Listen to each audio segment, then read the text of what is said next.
Are studio all info में आपका स्वागत दोस्तों। मेरा नाम लोकसेप परमार। तो आज આપણે વાત કરવાના છે બાઇક ખરીદવા માટે સરકાર તરફથી સહાય યોજના।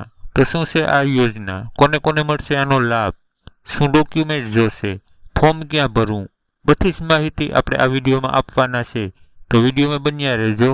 તો ચાલો આપણે કોમ્પ્યુટર સ્ક્રીન તરફ। તે પહેલાં વિડીયો સારો લાગે તો મિત્રો લાઈક કરી દેજો।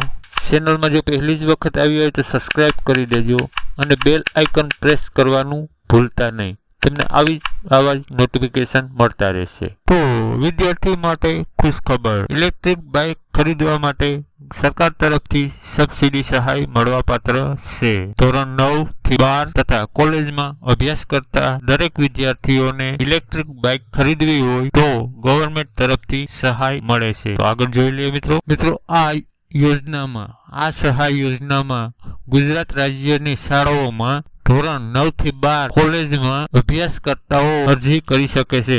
જે ધોરણ 9 થી 12 તથા કોલેજમાં જે વિદ્યાર્થીઓ અરજી કરે છે તેને આ સહાયનો આ યોજનાનો લાભ મળવા પાત્ર છે। વિદ્યાર્થી દીઠ એક જ વખત અરજી કરી શકે છે। ઓકે મિત્રો, તો આગળ જોઈ લઈએ। હવે મિત્રો, જેડા દ્વારા યોજનાના શરતો મુજબ પાત્રતા ધરાવતા વિદ્યાર્થી બેંક ખાતામાં વાહન ખરીદ્યા બાદ પૈસા જમા કરી દેવામાં આવશે। તો આગળ જોઈ લઈએ મિત્રો। હવે વિદ્યાર્થી મિત્રો, જેડા દ્વારા અધિકૃત ઉત્પાદક ડીલર્સ તથા જેડાની વેબસાઇટ પર ઉપલબ્ધ ગુજરાત ઉર્જા વિકાસ એજન્સી જેડા જો નીચે વેબસાઇટ આપેલ છે તે વેબસાઇટ ઉપર અથવા ગાંધીનગર ફોન નંબર, આ ફ્રી કોન્ટેક્ટ નંબર છે, તેના ઉપર તમે કોલ કરી અને વધુ માહિતી લઈ શકો છો તથા આ વેબસાઇટ ઉપર જઈ અને તમે માહિતી, તમારે ફોર્મ આ વેબસાઇટ ઉપર ભરી શકો છો। અને વધારે માહિતી જોતી હોય તો નીચે જો નંબર આપી દીધેલા છે, ગાંધીનગરના ટોલ ફ્રી નંબર છે, તે નંબર ઉપર તમે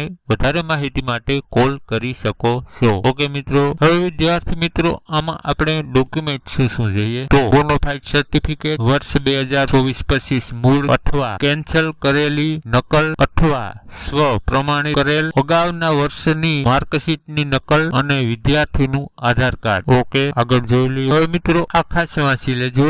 વિદ્યાર્થીનું સક્ષમ અધિકારીએ આપેલ અનુસૂચિત જાતિ, અનુસૂચિત જનજાતિ, દિવ્યાંગ, ગરીબ બિન અનામત વર્ગના આર્થિક પછાત સંબંધિત પ્રમાણપત્રની સ્વ પ્રમાણિત લાગુ પડતી હોય તો જો આમાંથી તમને કોઈ લાગુ પડતું હોય તો સ્વ પ્રમાણિત નકલ તમારે એક આપવાની રહેશે। ઓકે મિત્રો, પછી મિત્રો ડ્રાઇવિંગ લાયસન્સની સ્વ પ્રમાણિત નકલ, સ્કૂલ બેટરી સંચાલિત હાઈ સ્પીડ વાહનો માટે જો તમારે હાઈ સ્પીડ વાહન લેવું હોય, બેટરી સંચાલિત, જે આપણે એમાં લાયસન્સ આવતું નથી પણ તેમાં પણ હાઈ સ્પીડ વાહન આવે તે તમારે લેવું હોય તો તમારે લાયસન્સની જરૂર પડશે, બાકી લાયસન્સની જરૂર છે નહીં।